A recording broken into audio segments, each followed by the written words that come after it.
Hi hello namaste అండి. Welcome to Taluru Aruna kitchen and blogs. ఈరోజు జొన్న పిండితోటి పిట్టి చేసి చూపిస్తున్నానండి. తయారు చేయ విధానము కొలతలు చూపిస్తున్నాను. జొన్నలండి క్లీన్ చేసుకొని బాగా ఎండలో ఆరబెట్టుకున్న తర్వాత మిల్లుకి వేసుకొని మెత్తగా పిండి పెట్టుకోవాలి. ఒక గ్లాస్ తీసుకుని పావు కేజీ ఉంటుందండి పిండి. బెల్లం,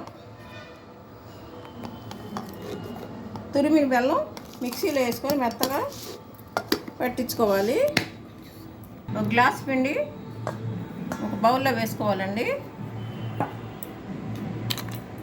వేసుకొని చిటికెడు సాల్ట్, స్వీట్లో సాల్ట్ తక్కువ పడుతుందండి, కొంచెం వేసుకున్నా కానీ టేస్ట్ బాగుంటుంది.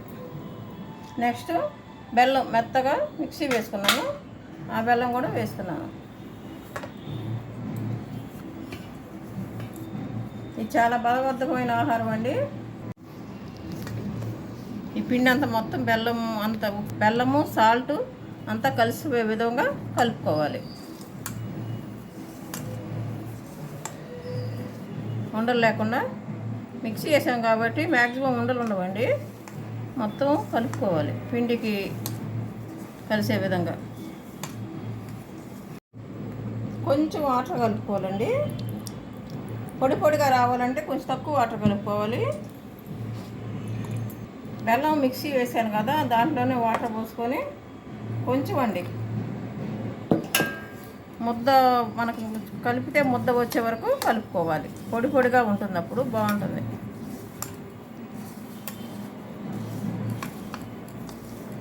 ఇదే పిండితోటి 4-5 రకాలుగా చేసుకోవచ్చండి పిట్టు. ఇది ఒక రకం.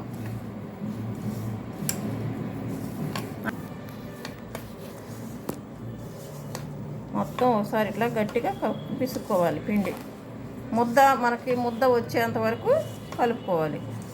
వాటర్ పోసుకొని కొంచెం కొంచెంగా.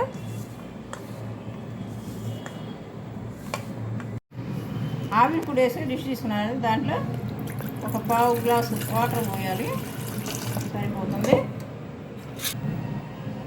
ఈ ప్లేట్స్కి నెయ్యి రాసుకోవాలండి. నెయ్యి రాసుకుంటే బాగా టేస్ట్గా ఉంటుంది కుడుము పిట్టు. ఈ నెయ్యి రాసిన ప్లేట్ల పైన ఈ విధంగా పరుచుకోవాలండి. ఆవిరికే ఈ పిండి అంతా ఉడికిపోతుంది. ఒక 15 minutes మీడియం ఫ్లేమ్లో సిమ్లో పెట్టుకొని ఇవి స్టవ్ మీద ఉంచాలి. ఆవిరి అంత పోయిన తర్వాత తీసుకొని అప్పుడు చూపిస్తాను. ఈ విధంగా వాటర్ కింద నీళ్లు పోసేసిన తర్వాత ఇట్లా పెట్టుకోవాలి. రెండో ప్లేట్ కూడా ఈ విధంగా పెట్టుకోవాలి.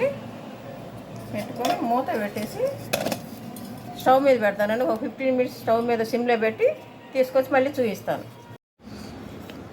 అయిపోయిందండి, 15 minutes అయిపోయింది. ఓపెన్ చేశాను. పిండి అంతా ఆవిరితోటి ఉడికిపోయింది.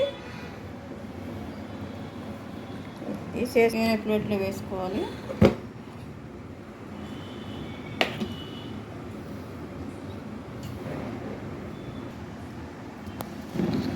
జొన్న పిట్టు రెడీ అయిందండి. సేమ్ ప్రాసెస్లో మీరు కూడా ట్రై చేసి చూడండి. ప్రతి వాళ్ళకి, పెద్దవాళ్ళకి, చిన్నవాళ్ళకి, ప్రతి వాళ్ళకి మంచి బలవర్ధకమైన ఆహారం అండి ఇది. వెనకటి కాలం చేసుకునే వాళ్ళు, పెద్దవాళ్ళు, అప్పుడే వాళ్ళు అందుకే అంత ఆరోగ్యంగా ఉన్నారు. మనం కూడా ఇప్పుడు ట్రై చేసుకోవచ్చండి. ఈజీగా మిక్సీలో కూడా వేసుకొని ట్రై చేయొచ్చు. బెల్లం సరిపోతుంది. కొంచెం బెల్లం ఎక్కువ తినేవాళ్ళు ఇక్కడ పక్కన బెల్లం పెట్టానండి. బెల్లం పొడి వేసుకొని తినవచ్చు. నెయ్యి వేసుకొని చేతితో ఉండల్లాగా చేసుకొని తినవచ్చు, స్పూన్తో తినవచ్చు. చాలా బాగుంటుందండి. టేస్ట్, హెల్త్ కూడా చాలా మంచిది. Please subscribe, like and share. Thank you very much.